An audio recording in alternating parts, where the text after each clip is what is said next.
భారతదేశంలో ప్రాంతీయ పార్టీలకు భవిష్యత్తు ఉందా?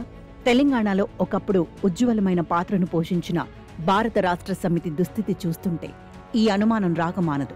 బీఆర్ఎస్ ఎదుర్కొంటున్న పరిస్థితి అన్ని ప్రాంతీయ పార్టీలకు వస్తుందని చెప్పలేము. కానీ బీఆర్ఎస్ దుస్థితి నుంచి మాత్రం ప్రాంతీయ పార్టీలు, వాటి నేతలు ఎలా వ్యవహరించకూడదో తెలుసుకునే అవకాశం ఉంది. తెలుసుకోవాలి కూడా. గత లోక్సభ ఎన్నికల్లో భారతీయ జనతా పార్టీకి కేవలం 240 సీట్లు మాత్రమే లభించాయి. ప్రాంతీయ పార్టీలపై ఆధారపడి ఎన్డీఏ ప్రభుత్వం ఏర్పడింది. ఇండియా కూటమిలో కాంగ్రెస్ సంఖ్యాబలం కంటే రెట్టింపుకు పైగా సంఖ్యాబలం ప్రాంతీయ పార్టీలదే. అంత మాత్రాన ప్రాంతీయ పార్టీల పరిస్థితి మెరుగ్గా ఉందని చెప్పడానికి వీల్లేదు.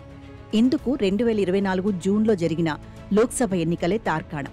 కానీ బీజేపీకి మద్దతునిచ్చిన ప్రాంతీయ పార్టీలో ఒక్క తెలుగుదేశం ప్రధాన పార్టీలు కాగా మిగతావన్నీ చిన్న చితక పార్టీలు.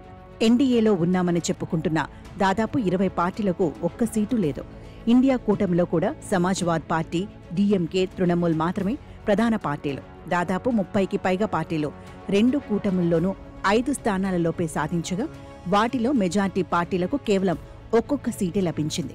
బీజేడీ, బీఆర్ఎస్, అన్నా డీఎంకే వంటి ప్రధాన పార్టీలు అదృశ్యం కాగా శివసేన, లోక్ జనశక్తి, ఎన్సీపీ, జేఎంఎం వంటి పార్టీలు నిలదొక్కునేందుకు తీవ్ర ప్రయత్నాలు చేస్తున్నాయి. నిజానికి భారత రాష్ట్ర సమితి ప్రాంతీయ పార్టీల్లోకెల్లా జూనియర్ పార్టీ. డీఎంకే 1949లోనూ, ఆ పార్టీ నుంచి చేలిన అన్నా డీఎంకే 1972లోనూ జన్మించాయి. శివసేన 1966 నుంచి ఉనికిలో ఉంది. జార్ఖండ్ ముక్తి మోర్చా 1972లో ఆవిర్భవించింది. తెలుగుదేశం 1982లో ఏర్పడితే సమాజ్వాదీ పార్టీ, రాష్ట్రీయ జనతాదళ్, తృణమూల్ కాంగ్రెస్, ఎన్సీపీ 1990వ దశకంలో జన్మించాయి. ఈ పార్టీలన్నీ ఇవాళ్టికి అస్తిత్వంలో ఉండగా అవి ఏర్పడిన ఎంతో కాలానికి జన్మించిన బీఆర్ఎస్ మాత్రం ఎందుకు అంతర్గత సంక్షోభంలో చిక్కుకుంది? ఈ విషయమై ఆ పార్టీ ఆత్మపరీక్ష చేసుకోవాల్సిన అవసరం ఉంది.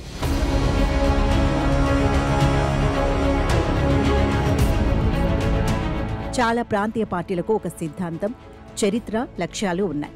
అవి రాజ్యాంగంలో పీఠిక లాంటివి. ఇటీవలి మరణించిన జేఎంఎం అధినేత శిబు సోరెన్ కేవలం రాజకీయ నాయకుడు కాడు. భూస్వాములు, వడ్డీ వ్యాపారులు, ఉపాధ్యాయుడైన తన తండ్రిని 1957లో హత్య చేస్తే వారికి వ్యతిరేకంగా సుదీర్ఘకాలం పోరాడుతూ ఎదిగిన ప్రజానాయకుడు. ఆదివాసీలు, రైతులు, కార్మికుల హక్కుల కోసం, వారిని కట్టు బానిసత్వం నుంచి విముక్తి చేయడం కోసం పోరాడినవాడు. డీఎంకేకు 1916 నుంచే ద్రవిడ ఉద్యమం నిర్వహించిన చరిత్ర ఉంది. పెరియార్, అన్నాదురైలు నిర్మించిన వారసత్వం ఉంది. ఇవాళ స్టాలిన్ ఆ వారసత్వాన్ని నిలబెట్టే ప్రయత్నం చేస్తున్నాడు. సోషలిస్టు నాయకుడు రామ్ మనోహర్ లోహియా సామాజిక న్యాయం కోసం ప్రారంభించిన పోరాట క్రమంలో సమాజ్వాద్ పార్టీ, రాష్ట్రీయ జనతాదళ్ ఉద్భవించాయి. ములాయం తర్వాత అఖిలేష్, లాలు తర్వాత తేజస్వి తమ తండ్రుల దారిలో రాష్ట్రాల్లో బీజేపీని ఢీకొంటున్నారు. ఎన్ని ఆటుపోట్లు వచ్చినా 85 వయసులో శరద్ పవార్ మరాఠా ఆత్మగౌరవాన్ని నిలబెట్టేందుకు పోరాడుతున్నారు. తృణమూల్ కాంగ్రెస్ అధినేత్రి కూడా బెంగాలీల ఆత్మగౌరవానికి తానే ప్రతీకగా భావిస్తూ బీజేపీని సాయశక్తులా అడ్డుకునేందుకు ప్రయత్నిస్తోంది. తెలుగువారి ఆత్మగౌరవం, రాష్ట్ర ప్రయోజనాల కోసం ఏర్పడిన తెలుగుదేశం ఎన్ని ఒడిదుడుకులెదురైనా, రాష్ట్ర విభజన జరిగినా అస్త్ర సన్యాసం చేయకుండా నిలదొక్కుని ఇవాళ కేంద్రంలో ఎన్డీఏ సర్కారుకు కీలక మద్దతునిస్తోంది. ఉమ్మడి ఆంధ్రప్రదేశ్ సీఎంగా 3 దశాబ్దాల క్రితం ప్రమాణ స్వీకారం చేసిన చంద్రబాబు నాయుడు ఇంకా అదే ఉత్సాహంతో ముఖ్యమంత్రిగా బాధ్యతలు నిర్వర్తిస్తున్నారు. ఈ ప్రాంతీయ పార్టీలు కేంద్రంలో ఏ పార్టీతో సంబంధాలు పెట్టుకున్నాయన్నది ప్రధానం కాదు. చంద్రబాబులాగా కరుణానిధి, మమతా బెనర్జీ, జయలలిత కూడా బీజేపీతోనూ కాంగ్రెస్తోనూ సంబంధాలు ఏర్పరచుకున్నవారే. అయినా వారు తమ అస్తిత్వాన్ని పణంగా పెట్టినవారు కాదు. ఏది జరిగినా ఓటమిని అంత సులభంగా అంగీకరించేవారు కారు. మరి కేసీఆర్కు ఏమైంది? ఆయన పార్టీ ఎందుకు లుకలుకలకు గురవుతోంది? కారణం ఏమంటే తెలంగాణ రాష్ట్ర సమితి ఏర్పడ్డ లక్ష్యాలకు, ఆశయాలకు కేసీఆర్ దూరం కావడమే, నేల విడిచి సాము చేయడమే.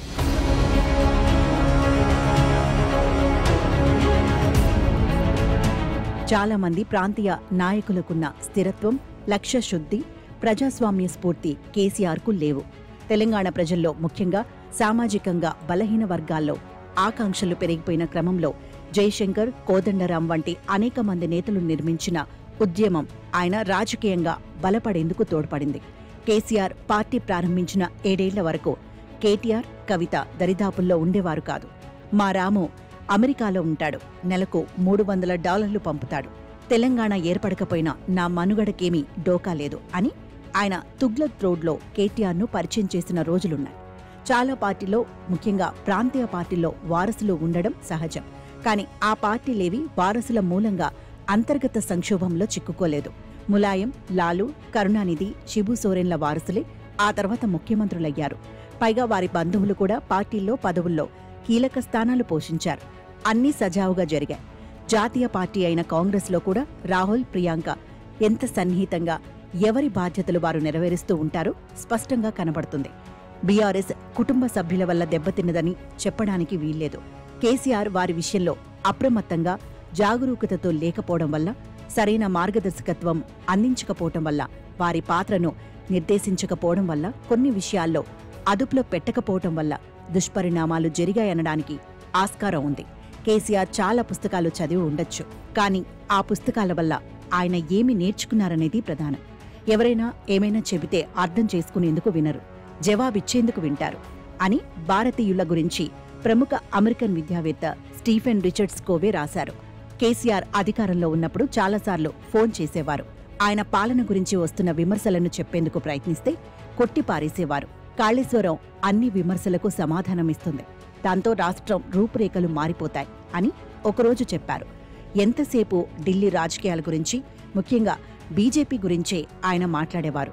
దేశ రాజకీయాల్లో చక్రం తిప్పగలనని ఆశించేవారు. ఫామ్ హౌజ్లో ఉన్నదే పూర్తిగా జాతీయ రాజకీయాలపై దృష్టి సారించడం కోసమే. ఢిల్లీలో బిల్డింగ్ కట్టి యజ్ఞం చేస్తే తమ పార్టీ జాతీయ పార్టీ అయిపోతుందని నమ్మిన వ్యక్తి కేసీఆర్.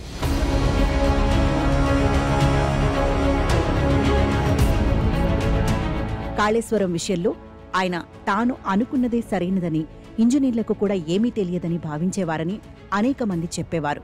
ఆ వ్యక్తి తాను పట్టిన కుందేలకు మూడే కాళ్లని భావిస్తుంటే విద్యాసాగర్ రావుతో సహా అనేక మంది మేధావులు ఆయనకు చెప్పేందుకు సాహసించేవారు కాదు.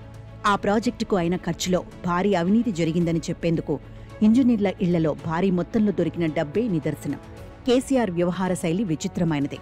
ఒక థింక్ ట్యాంక్ అన్నదే ఏర్పరచుకోకపోగా తన చుట్టూ ఉన్న ఆలోచన పరుల్ని విస్మరించారు. కేసీఆర్ గొప్ప మేధావి. ఆయన చేతితో ముక్కు రుద్దుకున్నారంటే చాలు, ఏదో కీలకమైన వ్యూహం వేశారన్నమాటే అని ఒకరోజు మజ్లిస్ నేత ఓవైసీ సెంట్రల్ హాల్లో చెప్పారు. ఇలాంటివన్నీ నడిచినన్ని రోజులే నడుస్తాయి. ఒకరోజు తుగ్లక్ రోడ్ నివాసంలో కేసీఆర్, జైశంకర్లతో మాట్లాడేందుకు కాంగ్రెస్ నేత జైరాం రమేష్ వచ్చారు. మధ్యలో జైశంకర్ మాట్లాడపోగా కేసీఆర్ ఆయనకు మీకేం తెలుసు, ఆగండి అని అడ్డుకున్నారు. ఇలాంటి అవమానాలు ఆయన చుట్టూ ఉన్న మేధావులు చాలా మంది ఎదుర్కొన్నారు. కేసీఆర్తో ఎలా వేగుతున్నారు సార్ అని జైశంకర్ను అడిగితే కనీసం భౌగోళిక తెలంగాణ రావడం ప్రధానం, అందుకు రాజకీయ సాధనం కేసీఆరే, ఆయనను విస్మరించలేం అని చెప్పేవారు. భౌగోళిక తెలంగాణ వచ్చినా జైశంకర్ ఆశించిన సామాజిక తెలంగాణ దిశగా అడుగులు పడలేదు. వ్యవహార శైలి మాత్రమే కాదు, దేశంలో కొన్ని దశాబ్దాలుగా మనుగడలో ఉన్న ఇతర ప్రాంతీయ పార్టీల నేతల్లో లేని అనేక అప్రజాస్వామిక, నియంతృత్వ దుర్లక్షణాలు కేసీఆర్లో ఉండడం వల్లే ఇవాళ అధికారం కోల్పోయిన ఏడాదిన్నరలోనే ఆయన మనుగడ కోసం తన్లాడవలసొస్తోంది.